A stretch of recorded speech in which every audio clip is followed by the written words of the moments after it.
Linkin Park's music got me through some troubled times, but when I think back to what happened with Chester Bennington, it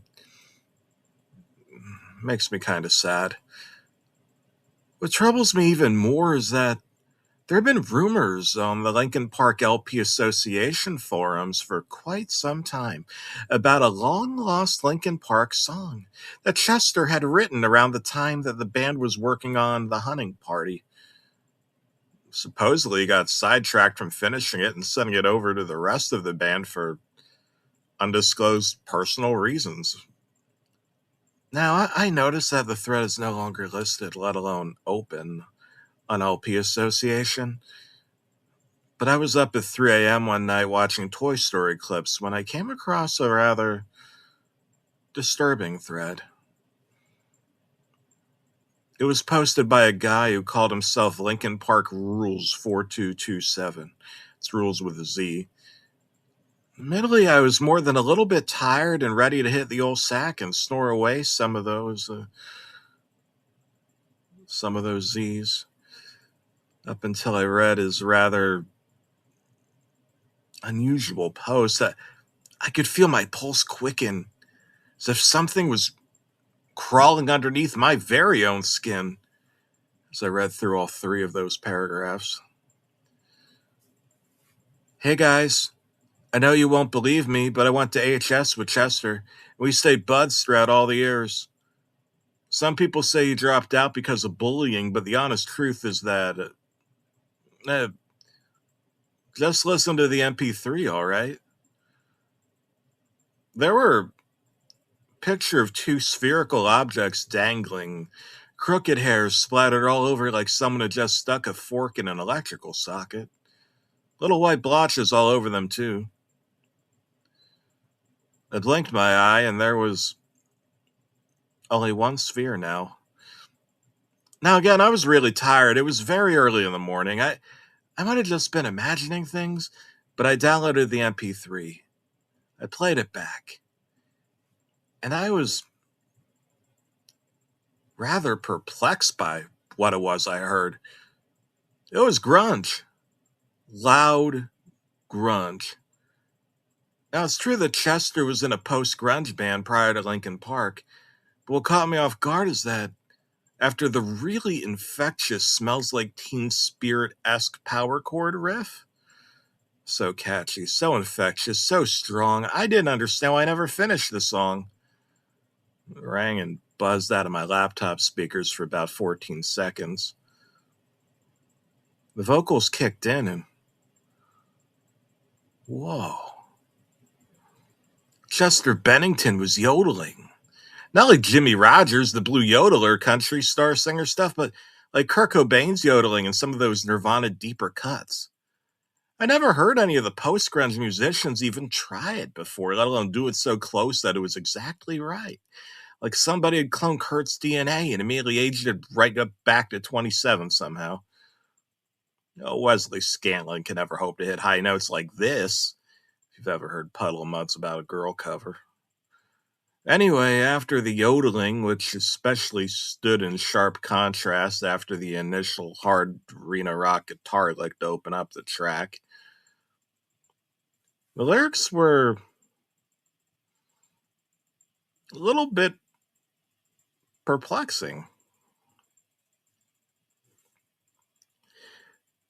You need a rest, you look unkempt. He's on the roof and he's butler bread. Take a look, it's Thomas Matthew Crooks, my wounded president. Wounded president.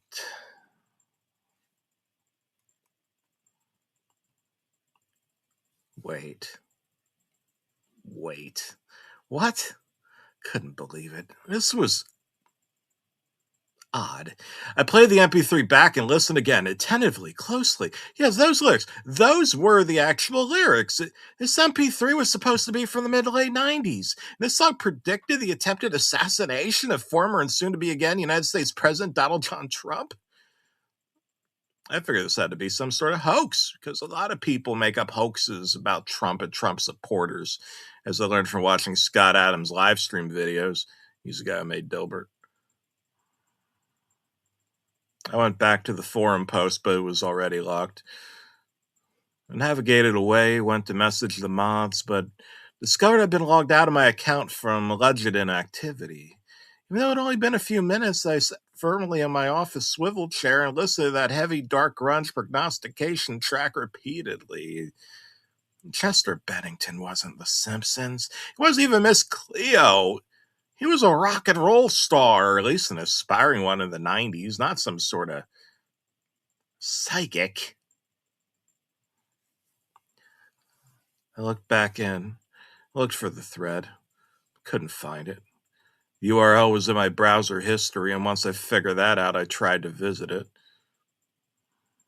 It was gone. Down. Forever. Had to have been a hoax, but the vocals sounded so much like Chester, it was uncanny. So I found a stupid fake news theory like Chester Bennington predicting Thomas Matthew Crook's rise to infamy to be dumber than a box of rusty doornails. After my initial outrage, my blood pressure and heart rate smoothed down a bit. I hit the log and got in a few hours of snoozing. Well, that is to say, before I was awoken by a loud banging. I was startled. This was one of the safest neighborhoods in the country. What on earth was going on? It was coming from the garage of all places. Must have been a squirrel or something. Given it was so loud, maybe a raccoon. Not wanting to worry all morning about having to clean up a possum carcass or whatever other woodland monstrosity decided to, I don't know, chew its way into some electrical wiring and electrocute its adorable fuzzy furry self into redneck sausage. I decided to take a look around the perimeter. Nothing. Nothing at all. My neighbors always told me they would keep a lookout in case anybody burglarized my house, but they couldn't be trusted. One of them used to have a job guarding a Doritos factory, and I'm pretty sure they got fired for snoozing on the job. Anyway, there was no wounded animal corpse to be found at all. Well, they say that curiosity killed the cat, and I'm 40 pounds overweight due to my love of homemade lasagna. I searched every nook and cranny of my garage for my 5-foot ladder that I purchased from Home Depot about a few years prior when I moved in. It was missing somehow. Went back outside and, there it was. Plain sight, too. Even with my weakened, arthritic, middle-aged, obese knees, I was able to climb up the ladder, straighten my way up to the roof.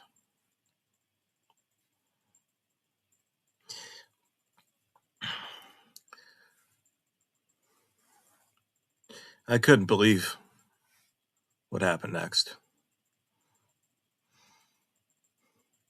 My flashlight dropped, the lens shattered against the gravel of my driveway. Couldn't believe it.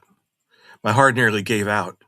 Fortunately, the damage stopped with me falling off the edge of the roof of my garage. Oh, if only it was a ladder. Man, oh man, did it hurt like hell. If you've never felt severe ankle pain, this was unlike anything I could ever imagine. To this day, I'm grateful that I didn't fall on my head, but it was just... When you see the barrel of an AR-15 pointing you in the face, what more can you add?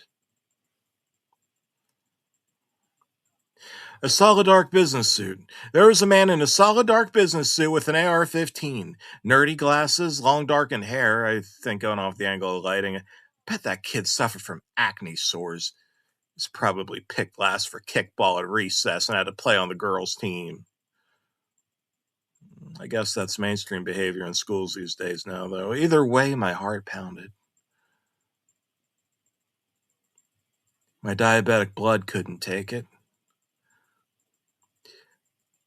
I couldn't even get myself to look up when I started hearing the sound of footsteps. Someone was slowly descending the ladder.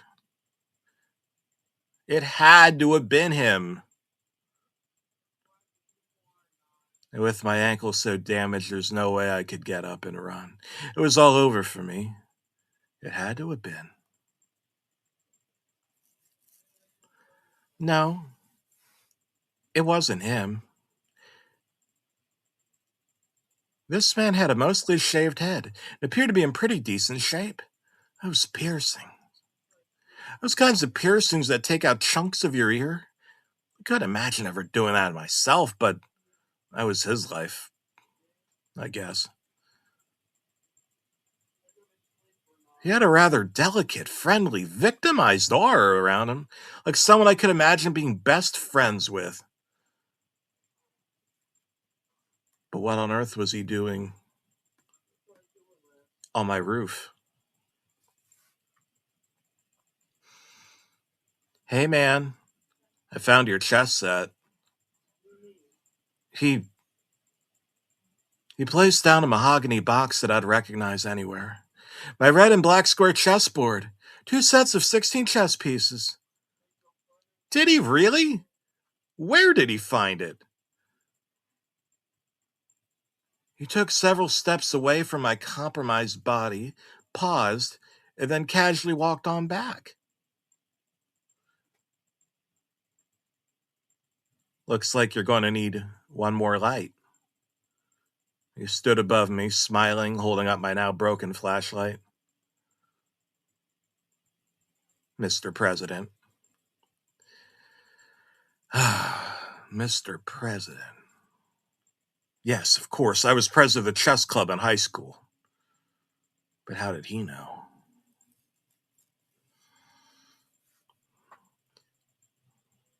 And with that, he extended his hand. Believe it, don't, that's your business, but he turned transparent as whatever on earth he was made of, passed through my flesh, and he disappeared in a poof of velvet smoke that smogged its way toward the heavens before it vanished in the blink of my eyes.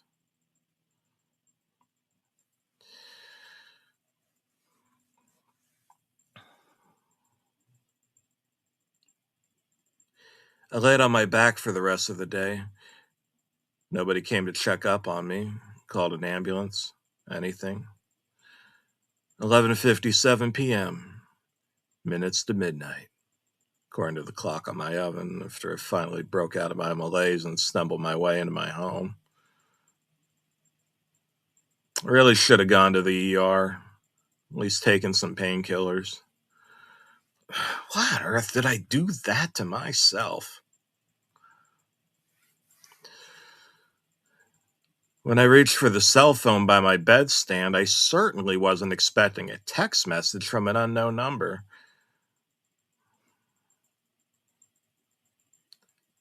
I never dared to call or text it back, but what it said sticks in my mind forever.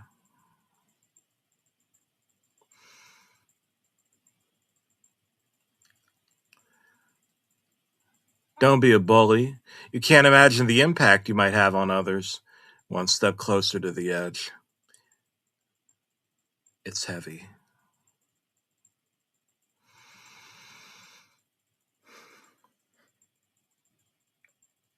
The background on my phone had been changed to the album artwork of Limp Bizkit's Chocolate Starfish and the hot dog flavored water.